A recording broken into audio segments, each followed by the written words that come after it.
Hi, I'm the Smoking Elk and today we are cooking chicken shawarma on my Arteflame grill.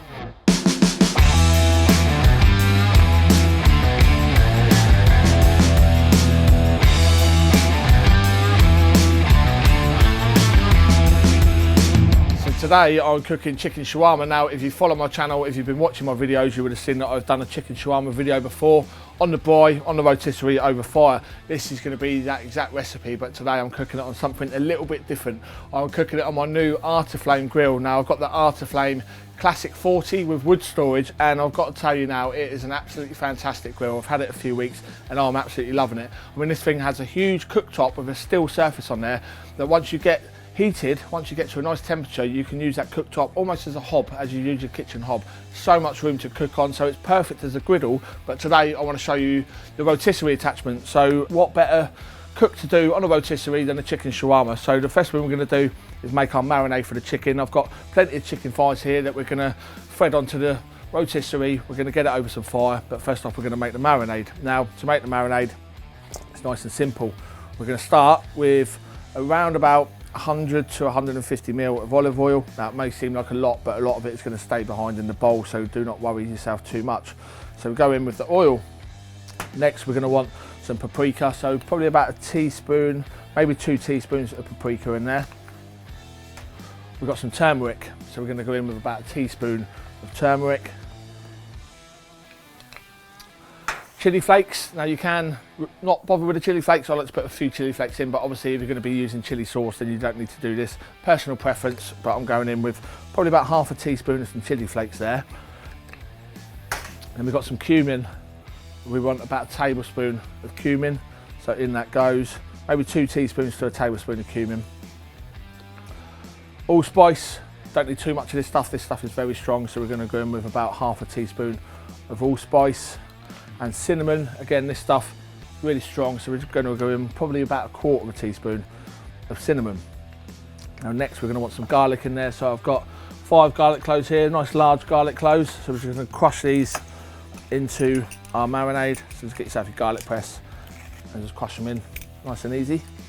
So these are quite large cloves, so it's going to be a bit of a squeeze, but there we go. So all the garlic in. Is going to give it that lovely garlicky flavour that we all love on a bit of a chicken shawarma, chicken doner, whatever you want to call it. But this is going to be an absolute beaut. So in with the garlic, just scrape that off with a knife. So tomato puree, probably about 2 tablespoons of that. Of course you want some salt and pepper in there, so we're going to go in with about a teaspoon or so of salt. We're going to go in with about a teaspoon cracked black pepper in there, and then we want the zest and juice of 2 lemons. So make sure they're unwaxed lemons. If they are waxed, then obviously give them a good scrub, but we're just going to zest in both of these lemons. Don't go too far down, you don't want to grate that pith into there. Just go down until you see the white stuff, and that is your zest. This is going to give us that lovely zingy citrusy kick that we want on our shawarma. That's one. On with the other one. And then we're just going to slice both the lemons down the middle and juice those into the marinade. Like so. Careful to catch the pips, we don't have pips in there. And just do that with both lemons. So that's all our ingredients. Just take a spoon, give it a stir. If it's too thick, add a bit more oil. This looks like it's just about right. We're going to go in with a little touch more oil. That should do us. And just give that a good mix. And look at that beautiful colour that we've got on that marinade already. We're going to get that all over the chicken. So for the chicken, just take yourself a large bowl. And now comes the messy part. Pour our marinade in, and obviously your hands are the best tools for the job. So we're just going to get that marinade in, and then we want to mix that all over that chicken. So in goes the marinade, and just get in with your hands and just start massaging that into all of that chicken. You want every bit of that chicken to be covered in this glorious marinade, because that is all going to be flavour. And trust me, when this marinade starts catching over that fire, you start getting those little caramelised crispy bits. your guests will be fighting over those until they're gone. So just get this marinade everywhere because this is pure flavour. I don't know, I've waffled some shit sometimes, don't I? Don't put that in. So that's the marinade on. Now you can leave this 24 hours overnight with a marinade. I tend to just get it on and get it cooked. I mean, I'm hungry, my guests are normally hungry. So we're gonna thread this onto the spit, onto the rotisserie, and then we're gonna spin this over some fire. So I've started the fire in the Arteflame, nice, quick and easy. I've got a bed of charcoal on the go in there. Then we've added some wood, so we've got a nice fire coming up. Now, this is gonna spin over that fire. I don't know how long it's gonna take. We're gonna cook it until it hits an internal temperature of about 73 degrees Celsius. Going to serve it with some flatbreads that we're going to heat on the Arteflame on the plancha. May even knock up a cheeky chilli sauce. So let's get this onto the rotisserie and get it spinning over some fire.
I am absolutely salivating here. How good does this look? I mean, that has been cooking over the fire, nice and gently. We've still got these brown little knobbly bits, these little caramelised bits. I've carved some off already. Let's carve a little bit more off, and then we're going to stick some of the flatbread with some of that chilli sauce that we've just knocked up. The chilli sauce was nice and simple, nice, quick and easy with stuff that you've probably got in your cupboard. I mean, it's just garlic, lazy garlic at that. We've got some chopped tomatoes in there, some tomato paste, a bit of sriracha for the heat coming through, some salt and pepper, and a little bit of lemon and a little bit of sugar, and it actually tastes pretty damn good. So we're gonna carry on carving our chicken shawarma up. Oh, just take a look at that. I mean, this is an absolute showpiece to show your guests when they're around. Just do more chicken than you think you're gonna need, because trust me, this will go. So, as you've seen there, we've got a bowl of it. You've seen how nice it carves off there. So we're just gonna take some of this. We're gonna pop it in one of these. Just pop that down there. So we want some shawarma in our flatbread. Obviously, if you want to do salad, if you want to do any other sauces, whatever you want to do. I'm not a salad man, as we all know, so I'm just going to go straight in with some of that shawarma, some of this chilli sauce, and that is me. I am a happy man. So I'm the Smoking Elk. Thanks very much for watching, and I'll see you again soon.